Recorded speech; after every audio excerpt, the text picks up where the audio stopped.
আসসালামু আলাইকুম, সবাই কেমন আছেন? আশা করছি সবাই ভালো আছেন।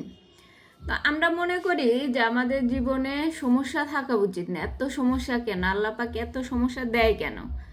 এখন আমরা যদি মনে করি যে আমরা তো নামাজ কালাম পড়ি, ইবাদত করি, তারপরে আল্লাহ পাক কেন এত সমস্যা দিতেছে? কিন্তু একটা জিনিস খেয়াল করেন যে সমস্যা মানুষের জীবনে থাকবেই। সেটা যে কোনো উপায়ে সমস্যা থাকবেই। নবীজিদের জীবনী দেখেন, প্রত্যেকটা নবীদের জীবনেই সমস্যা ছিল, কষ্ট ছিল, তাদের পরীক্ষা ছিল। আর আমরা মনে করি যে আল্লাপাক এত সমস্যা দেয় কেন, এত সমস্যার সম্মুখীন হই কেন, আল্লাপাক কেন এত সমস্যা দিতেছে? অথচ আমরা নবীদের জীবনী পড়লে দেখি আমাদের থেকে হাজার গুণ বেশি তাদের জীবনে সমস্যা ছিল, তাদের কষ্ট ছিল। তারপরেও তারা আল্লাহর শুকরিয়া আদায় করে গেছে এবং আল্লাহর ইবাদত করে গেছে। আর আমরা একটু কষ্ট পেলে আল্লাহর ইবাদত করাও ছেড়ে দিই, শুকরিয়া আদায় করাও ছেড়ে দিই।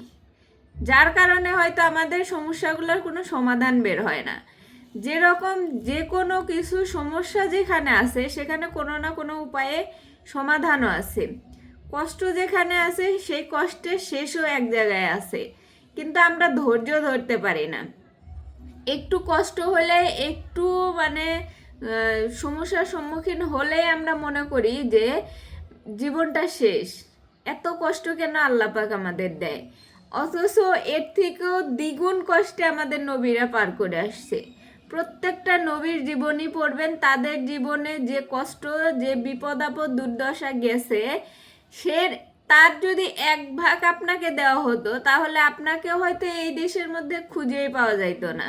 হয়তো এতদিনে আত্মহত্যার মতো কাজ করে ফেলতেন, নিজের জীবন শেষ করে ফেলতেন, যে এত কষ্ট নিয়ে মানুষ বাঁচে কিভাবে। তার চেয়ে তো আপনারা অনেক ভালো আছেন।